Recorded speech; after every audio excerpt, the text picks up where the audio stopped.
നമസ്കാരം. Kottayam CMS college higher secondary school 208 വർഷത്തെ പ്രൗഢിയോടും പാരമ്പര്യത്തോടും കൂടി കോട്ടയം പട്ടണത്തിന്റെ തിരക്കിൽ നിന്ന് മാറി മനോഹരമായ ചാലുകുന്നിന്റെ ഹൃദയഭാഗത്തായി നിലകൊള്ളുന്നു.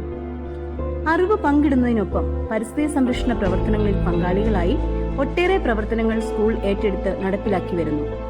മധ്യകേരള മഹാ ഇടവകയിലെ മികച്ച ഹരിത വിദ്യാലയം, കോട്ടയം ജില്ലയിലെ മികച്ച ഹരിത വിദ്യാലയ പുരസ്കാരം നേടിയ സ്കൂൾ, കേന്ദ്ര ശുചിത്വ മിഷന്റെ സ്വച്ഛ ഭാരത പുരസ്കാരം, ഇവയൊക്കെ സ്കൂളിനെ തേടിയെത്തിയത് പരിസ്ഥിതി സൗഹാർദ്ദപരമായ സ്കൂളിന്റെ നല്ല മാതൃകകൾ കൊണ്ടാണ്. സ്കൂളിലെ പരിസ്ഥിതി സംരക്ഷണ പ്രവർത്തനങ്ങൾ പ്രധാനമായും 5 രീതിയിലാണ് നടപ്പിലാക്കുന്നത്. മണ്ണ്, വായു, ജലം, ഊർജം, ജൈവസമ്പത്ത് ഇവയുടെ സംരക്ഷണം ലഭ്യമാക്കിയുള്ള പ്രവർത്തനങ്ങളിൽ അധ്യാപകരും വിദ്യാർത്ഥികളും പങ്കാളികളാകുന്നു. മണ്ണ് സംരക്ഷണത്തിന്റെ ഭാഗമായി ജൈവ കൃഷിയെ ഈ വിദ്യാലയം പ്രോത്സാഹിപ്പിക്കുന്നു. സ്കൂളിൽ പ്രത്യേകമായി ഒരുക്കിയ 4 ഇടങ്ങളിലായി ജൈവ കൃഷി ചെയ്തു വരുന്നു. മണ്ണിന്റെ ഗുണമേന്മയ്ക്ക് അനുസരിച്ചും ജലലഭ്യതയ്ക്ക് അനുസരിച്ചും അനുയോജ്യമായ രീതിയിൽ മണ്ണിലും ഗ്രോ ബാഗിലും ചെടിച്ചട്ടിയിലും കൃഷി ചെയ്തു വരുന്നു. കോട്ടയം കൃഷിഭവന്റെ സഹായത്തോടെ ഓണത്തിന് 1 മുറം പച്ചക്കറി പദ്ധതിയിൽ ഉൾപ്പെടുത്തി വിവിധ ഇനം പച്ചക്കറി തൈകൾ സ്കൂൾ തോട്ടത്തിൽ പരിപാലിക്കുന്നു. കുട്ടികളും അധ്യാപകരും അനധ്യാപകരും ഈ പ്രവർത്തനങ്ങളിൽ പങ്കാളികളാകുന്നു. കൂടാതെ സ്കൂളിൽ നിന്നും പച്ചക്കറി വിത്തുകൾ ഹരിതം സുന്ദരം എന്റെ വീട് എന്ന പദ്ധതിയിൽ ഉൾപ്പെടുത്തി കുട്ടികൾക്ക് നൽകി വരുന്നു. കുട്ടികളിൽ മിക്കപേരും വീടുകളിൽ കൃഷി ചെയ്യുകയും തങ്ങളുടെ കൃഷിത്തോട്ടത്തിലെ അനുഭവ സമ്പത്ത് കൃഷി കൂട്ടായ്മ ഗ്രൂപ്പിൽ പങ്കുവെക്കുകയും ചെയ്യുന്നത് മണ്ണിനോടും കൃഷിയോടും കാർഷിക സംസ്കാരത്തോടുമുള്ള അവരുടെ അറിവ് വർദ്ധിപ്പിക്കാൻ സഹായിക്കുന്നു. കുട്ടികളുടെ കൃഷിത്തോട്ടങ്ങൾ അധ്യാപകർ സന്ദർശിക്കുകയും ചെയ്യുന്നത് സന്തോഷകരമാണ്. നല്ല രീതിയിൽ കൃഷി ചെയ്യുന്ന കുട്ടികളെ പ്രത്യേകം ആദരിക്കുകയും ചെയ്യുന്നു. ഈ പ്രവർത്തനത്തിന്റെ ഫലമായി കഴിഞ്ഞ അധ്യയന വർഷത്തിലും കോട്ടയം ജില്ലയിലെ മികച്ച കുട്ടി കർഷകനായി ഈ സ്കൂളിലെ 8ാം ക്ലാസ് വിദ്യാർത്ഥി നോഷിൻ ചെറിയാൻ രാജുവിനെ തിരഞ്ഞെടുത്തത് അഭിമാനകരമാണ്. ബഹുമാനപ്പെട്ട Kottayam collector Shri John P. സാമുവലിൽ നിന്നും ആദരവ് ഏറ്റുവാങ്ങുന്നതും വളരെ അഭിമാനമുള്ള നിമിഷമാണ്. പൂർണ്ണമായും ജൈവ രീതിയിൽ കൃഷി ചെയ്യുന്നതിന്റെ വിഭവങ്ങൾ സ്കൂൾ ഉച്ചഭക്ഷണത്തിനായി പ്രയോജനപ്പെടുത്തുന്നു. കൂടാതെ ഒക്ടോബർ 16-ന് എല്ലാ വർഷവും സ്കൂളിൽ പ്രത്യേകമായി ഭക്ഷ്യമേള ക്രമീകരിക്കുന്നുമുണ്ട്. ഈ പ്രവർത്തനങ്ങൾ എല്ലാ കുട്ടികൾക്കും ഒരു ആവേശകരമാണ്. ജലസംരക്ഷണ പ്രവർത്തനങ്ങളിൽ പ്രധാനമായും ചെയ്യുന്നത് മഴവെള്ള സംഭരണമാണ്. ലഭിക്കുന്ന മഴയെ പരമാവധി പ്രയോജനപ്പെടുത്തുന്നതിനായി സ്കൂൾ പരിസരത്ത് പലയിടങ്ങളിലായി മഴക്കുഴികൾ ഒരുക്കിയിട്ടുണ്ട്. കൂടാതെ മഴവെള്ള സംഭരണികൾ 3 ഇടങ്ങളിലായി ഒരുക്കിയിട്ടുണ്ട്. അതികഠിനമായ വേനലിൽ പോലും ജലക്ഷാമം വരാതെ ഈ കരുതിവെക്കലിന്റെ പാഠം നമുക്ക് സഹായകരമാകും. കിണർ റീചാർജിനും ഇവിടെ ഫലപ്രദമാണ്. കുട്ടികൾക്ക് കുടിവെള്ളം ലഭ്യമാക്കുന്നതിനായി ഫിൽട്ടർ വാട്ടർ സംവിധാനമാണ് ഒരുക്കിയിട്ടുള്ളത്. കൃത്യമായ സമയത്ത് കുട്ടികൾ കുടിവെള്ളം ഉപയോഗിക്കുന്നു എന്ന് ഉറപ്പുവരുത്തുന്നതിനായി വാട്ടർ ബെൽ സംവിധാനം സ്കൂളിൽ നടപ്പിലാക്കി വരുന്നു. പ്രത്യേക ബെൽ മുഴക്കുന്ന സമയം കുട്ടികൾ ശുദ്ധജലം ഉപയോഗിക്കേണ്ടതാണ്. ആരോഗ്യകരമായ ജീവിതത്തിനും സുരക്ഷയ്ക്കും ഇത് സഹായകരമാണ്. വായു സംരക്ഷണം. വായു സംരക്ഷണത്തിന്റെ ഭാഗമായി മലിനീകരണത്തോത് കുറച്ച് ധാരാളം ശുദ്ധവായു ലഭ്യമാക്കുന്നതിനായി വർഷം തോറും ധാരാളം ഫലവൃക്ഷങ്ങളും സസ്യങ്ങളും നട്ടുപിടിപ്പിക്കുന്നു. സ്കൂൾ പരിസരത്ത് പ്രകൃത്യാ തന്നെ നല്ലൊരു ഹരിതാവരണം ഉണ്ട്. കൂടാതെ സംരക്ഷിത വനമായ വിദ്യാവനവും സ്കൂളിൽ സംരക്ഷിക്കപ്പെടുന്നു.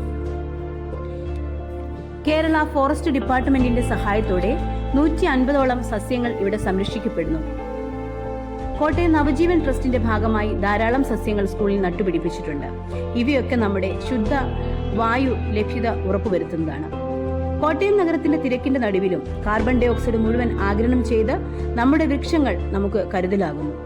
മലിനീകരണത്തോത് കുറയ്ക്കുന്നതിനായി കാർബൺ ന്യൂട്രൽ സംവിധാനം സ്കൂളിൽ നടപ്പിലാക്കിയിട്ടുണ്ട്. പ്ലാസ്റ്റിക് മാലിന്യങ്ങൾ നിർമ്മാർജ്ജനം ചെയ്യുന്നതിനായി ലവ് പ്ലാസ്റ്റിക് പദ്ധതിയാണ് സ്കൂൾ ഒരുക്കിയിട്ടുള്ളത്. ഡ്രൈ വേസ്റ്റ് കൃത്യമായി തരംതിരിക്കുന്നു. ജൈവ കമ്പോസ്റ്റ് വഴി സ്കൂളിലെ ഭക്ഷണാവശിഷ്ടങ്ങൾ കൃത്യമായി തുമ്പൂർമൂഴി ജൈവമാലിന്യ പ്ലാന്റിലും ജൈവ കമ്പോസ്റ്റ് ബിന്നിലും നിക്ഷേപിക്കുന്നു.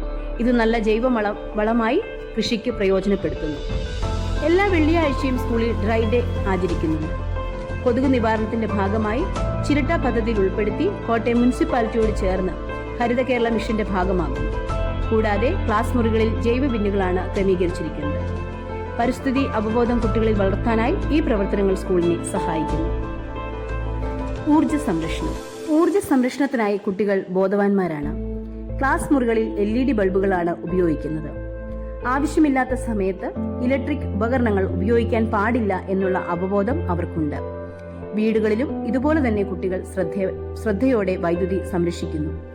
കൂടാതെ കേന്ദ്ര ഊർജ്ജ മന്ത്രാലയത്തിന്റെ കീഴിലുള്ള എനർജി എഡ്യൂക്കേഷൻ പ്രോഗ്രാം സ്കൂളിൽ നടപ്പിലാക്കിയിട്ടുണ്ട്. കഴിഞ്ഞ വർഷം പ്രത്യേക ഫണ്ട് അനുവദിച്ച് സ്കൂളിലെ പ്രവർത്തനങ്ങൾ കൂടുതൽ ഊർജ്ജക്ഷമമാക്കുവാൻ സാധിച്ചിട്ടുമുണ്ട്. സ്കൂൾ ക്യാമ്പസിൽ സോളാർ പാനലുകളാണ് സ്ഥാപിച്ചിരിക്കുന്നത്. സോളാർ എനർജി നല്ല രീതിയിൽ പ്രയോജനപ്പെടുത്താൻ ഇതുവഴി സാധിക്കുന്നു. കുട്ടികൾക്കായി വിവിധ മത്സരങ്ങളും വിവിധ സെമിനാറുകളും സംഘടിപ്പിക്കുന്നുണ്ട്. ജൈവ സംരക്ഷണം. ജൈവ സംരക്ഷണത്തിന്റെ ഭാഗമായി സംരക്ഷിത കുട്ടിവനം, വിദ്യാവനം, ശലഭ പാർക്ക്, വിവിധ ഇനം വാഴയിനങ്ങളെ സംരക്ഷിക്കുന്ന വാഴയ്ക്കൊരു കൂട്ട് പദ്ധതി സ്കൂളിൽ ഒരുക്കിയിട്ടുണ്ട്. സഹജീവികളെ കരുതുന്നതിനായി പൂവിനും പൂമ്പാറ്റയ്ക്കും പുഴുവിനും പറവയ്ക്കും അവകാശപ്പെട്ടതാണ് ഭൂമി എന്ന തിരിച്ചറിവോടുകൂടി പറവയ്ക്കൊരു തണ്ണീർക്കുടം എന്ന പദ്ധതി എല്ലാ വർഷവും സ്കൂളിൽ വേനൽക്കാലത്ത് നടപ്പിലാക്കി വരുന്നു. സ്കൂളിന്റെ വിവിധ ഇടങ്ങളിലായി തണ്ണീർക്കുടങ്ങൾ ക്രമീകരിച്ചിട്ടുണ്ട്. ധാരാളം പക്ഷിമൃഗാദികൾ ഇതിൽ നിന്ന് ജലം സ്വീകരിക്കുന്നു. സാമൂഹിക ഇടപെടലിലൂടെയും സ്കൂളിന്റെ പരിസ്ഥിതി സംരക്ഷണ പ്രവർത്തനങ്ങൾ നടക്കുന്നു. ഹരിതം സുന്ദരം എന്റെ നാട് എന്ന പദ്ധതിയിലൂടെ സ്കൂൾ തോട്ടത്തിൽ നിന്ന് ലഭിച്ച പച്ചക്കറി വിത്തുകൾ സമീപ പ്രദേശത്തെ വീടുകളിലേക്കും മറ്റു സ്ഥാപനങ്ങളിലേക്കും എത്തിക്കുന്നു. ഇതിനായി കരുതി വെച്ചിരിക്കുന്ന നല്ല ഗുണമേന്മയുള്ള വിത്തുകൾ തിരഞ്ഞെടുത്ത് കൈമാറുന്നു. കുട്ടികളുടെയും അധ്യാപകരുടെയും പൂർണ്ണ പങ്കാളിത്തം ഈ പ്രവർത്തനങ്ങളിലും ഉണ്ട്. ജൈവ വൈവിധ്യ സെമിനാർ, പ്രോജക്റ്റ് അവതരണങ്ങൾ എന്നിവ സ്കൂളിൽ നടത്തിവരുന്നു. പരിസ്ഥിതി സംബന്ധിയായ ദിനാചരണങ്ങൾ, മത്സരങ്ങൾ, പഠനയാത്രകൾ എന്നിവ കുട്ടികൾക്കായി ഒരുക്കുന്നുണ്ട്. അറിവ് നേടേണ്ടത് കണ്ടും കേട്ടും അറിഞ്ഞുമാണ്. അതിനായി അവർ പ്രകൃതിയെ തൊട്ടറിഞ്ഞ് വളരണം. ചുറ്റുപാടിനെ കരുതാനും സഹജീവികളെ കരുതാനും ഒരു വസുദൈവ കുടുംബം എന്ന പോലെ സകല ചരാചരങ്ങളെ മാനിക്കാനും നേരറിവിന്റെ നല്ല പാഠമൊരുക്കി ഞങ്ങളിവിടെ വരും തലമുറയ്ക്കായി കരുതി കാവലാളായി നിലകൊള്ളും. നന്ദി.